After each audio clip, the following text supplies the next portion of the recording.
Welcome to Learning Life content.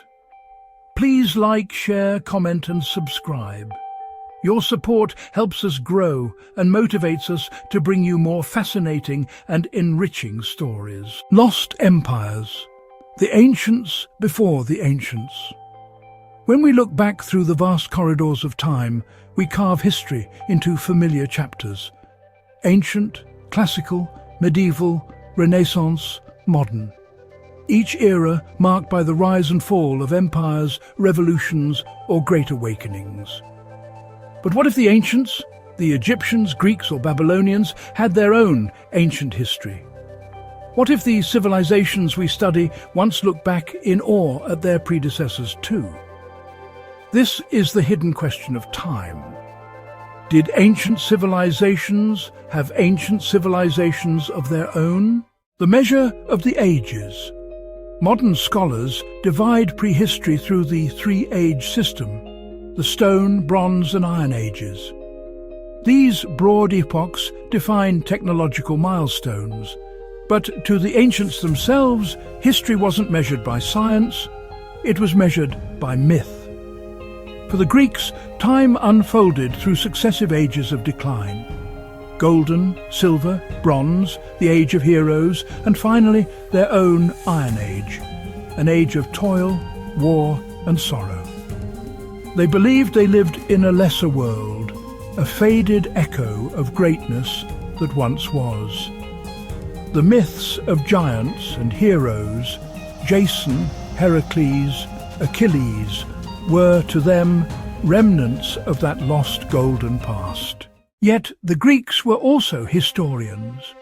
Thucydides wrote with the precision of a scientist.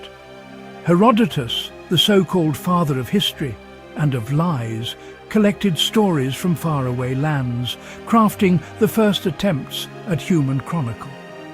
Both represented a turning point. Myth and memory morphing into history. Forgotten empires beneath Greek sandals. In 401 BCE, 10,000 Greek mercenaries marched deep into Persia, seeking to aid Cyrus the Younger in seizing the throne from his brother Artaxerxes II. The campaign failed, and the Greeks were stranded in a land far older than their own world. Near the banks of the Tigris River, Xenophon, their chronicler, recorded what he saw: vast ruins of forgotten cities. He called them Mespia and Lissa. But these weren't Median towns at all. They were Nineveh and Nimrud, once royal capitals of the Neo-Assyrian Empire, a power that had collapsed just 2 centuries earlier. 2 centuries, the same span that separates us from Napoleon. And yet the Greeks, standing amid Nineveh's fallen stones, had no memory of it. Here was an empire erased almost overnight, its history turned to dust, its very name barely understood. To the Greeks, these places became myth, living proof of the ages of man.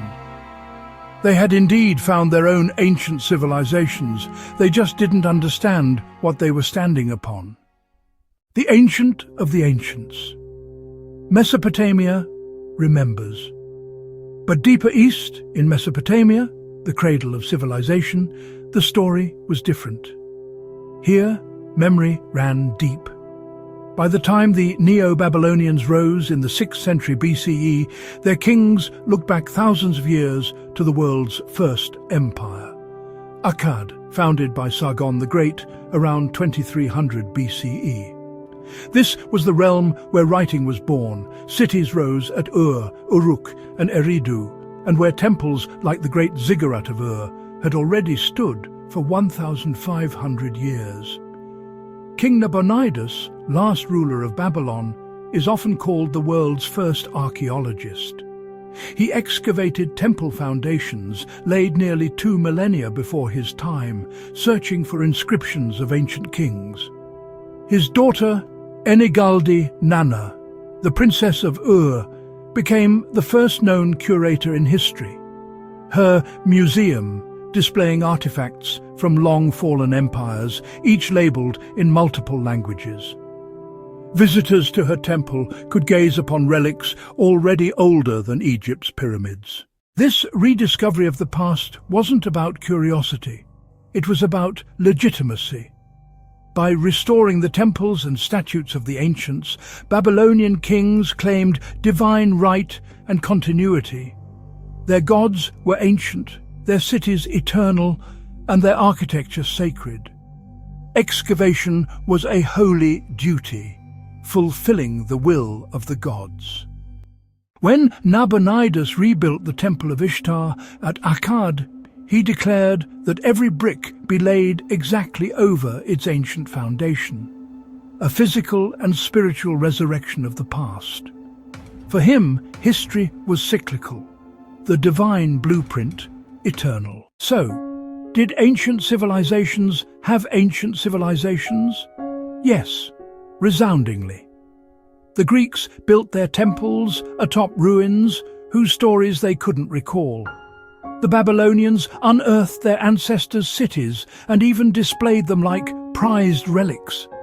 Every empire was built atop the bones of another, each convinced they were closer to the dawn of creation. For Nabonidus, time was divine rhythm. For Herodotus, it was a tale to preserve.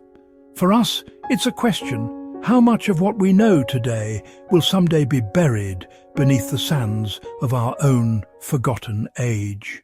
Because in every ruin lies a deeper ruin beneath. Every civilization, an ancient civilization of its own.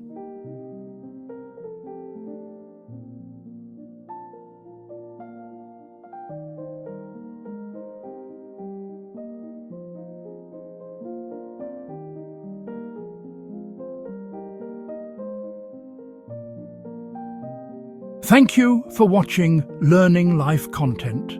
Please like, share, comment and subscribe. Your support helps us grow and motivates us to bring you more fascinating and enriching stories.